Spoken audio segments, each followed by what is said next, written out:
When most people suspect they have been lied to, betrayed, or cheated out of something, their immediate primal reaction is to escalate. They raise their voice, point fingers, and hurl direct accusations at the suspect. While this high-energy outburst feels satisfying to the ego in the moment, it is actually the most inefficient way to extract the truth. The second you show anger, you provide the other person with a clear roadmap of your emotional boundaries. You show them exactly how much you know, where your vulnerabilities lie, and precisely what weapons you are bringing to the fight. More importantly, a loud accusation instantly activates the target's evolutionary defense mechanisms. Their brain perceives your hostility as an existential threat, triggering a rush of adrenaline that prepares them to deny, deflect, and manufacture highly creative excuses. They don't experience guilt, they experience combat. True psychological operators, advanced interrogators, and high-status individuals understand that the most dangerous weapon is never a loud voice. It is absolute, unyielding stillness. When you witness or suspect someone's wrongdoing and choose to respond with zero emotional fluctuation, a flat expression, and unvocalized observation, you completely bypass their defense grid. This is the foundation of the shame echo framework. Instead of attacking their position, you refuse to give them a position to fight against. By maintaining total composure, you deny them the friction they need to justify their lies. Human beings are deeply uncomfortable with social voids. When we make a mistake, we expect a reaction.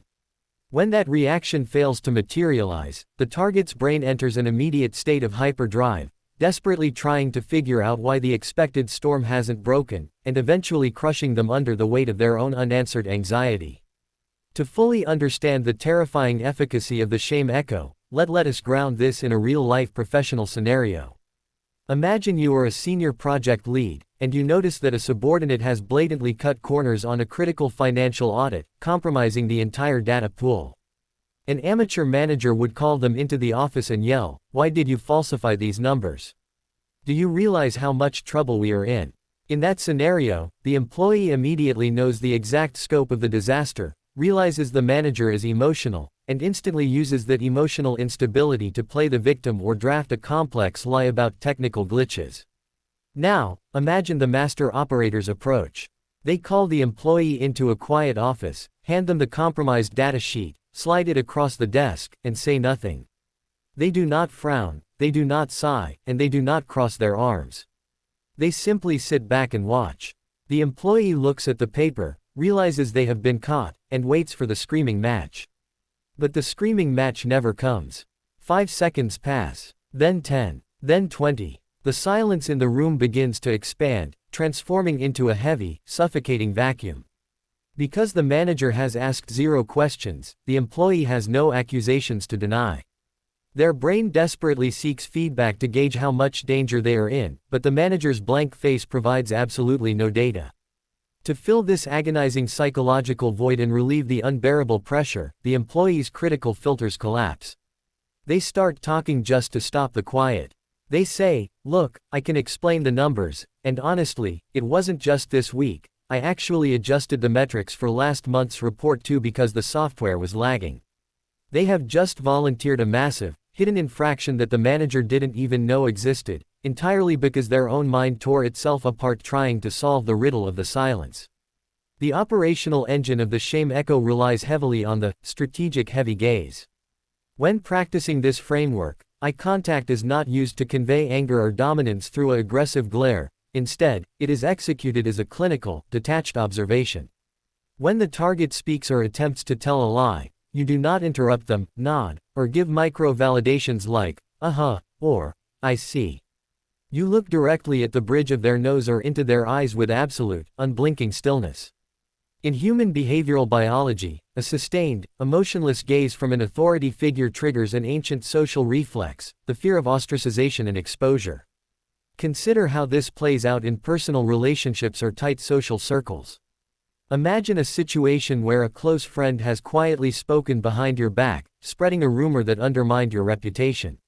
When you confront them, you don't bring up the mutual acquaintances or details of what you heard. You simply sit across from them at a quiet table, look them dead in the eyes, and say, "I know what you did." Then, you stop. You anchor your gaze and refuse to speak another word. The friend will instantly try to deflect, saying, "What are you talking about? Who told you something? I haven't done anything." A typical person would take the bait and start arguing about the source. But as a psychological operator, you remain silent, keeping your eyes locked onto theirs without a single blink or facial shift. The target's mind will immediately enter a state of severe paranoia. They start thinking, how much do they actually know? Did someone show them text messages? Did they record me? Because your blank gaze acts as a mirror, they start projecting their own deepest shames onto your silence. Within minutes, their defensive posture crumbles, and they will blurt out, "Fine. I only talked to Sarah about it once, and I swear I didn't mean for it to sound that way." They convict themselves using their own imagination. In today's digital era, the shame echo has transitioned into text-based platforms with devastating efficiency. Because text messaging removes all real-time sensory cues, executing a deliberate, calculated pause or sudden withdrawal of text validation creates a profound data vacuum that triggers intense loops of over-analysis and involuntary self-incrimination. Manipulators and high-status operators use the digital echo to let the target's typing fingers dig their own grave. Imagine someone has wronged you or sent you a manipulative, gaslighting text message trying to rewrite history regarding a broken agreement. The standard human reaction is to reply with an angry, multi-paragraph text defending your position and pointing out their contradictions. The moment you send that, you give them the luxury of time to read your words, find the semantic loopholes, and craft a defensive counter-strategy. But watch what happens when you employ the digital shame echo. You read their manipulative message, and you do not reply. The read receipts are on, or enough hours pass that they know you have seen it. You leave the chat completely blank. Inside the sender's brain, a massive wave of anxiety begins to build. The initial confidence they felt while sending the lie begins to decay. They look at their screen, rereading their own message through your silent perspective. They ask themselves, did I go too far? Are they showing this text to someone else? Are they planning to cut me off completely? The silence acts as a heavy accusation. Unable to handle the psychological pressure of the unreplied text, they will almost always send a follow-up message without you saying a single word. They will text, "Look, I know that came off wrong," followed 20 minutes later by, "Honestly, I was just stressed because I actually lost the client file, and I didn't want to admit it." Your absolute digital silence forced them into a self-contained confession loop, buying their complete submission for the price of 0 words. To permanently protect yourself against the silent machinery of the shame echo framework when it is turned against you, you must systematically train your mind to overcome the evolutionary terror of social silence.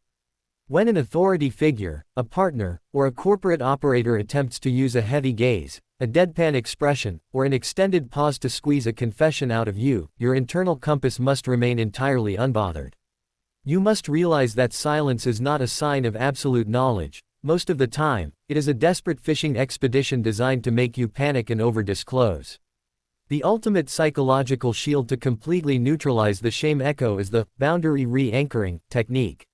When someone catches you in a mistake or suspects you, and attempts to freeze you out with an agonizing pause or an unblinking gaze to make you babble, do not fill the vacuum.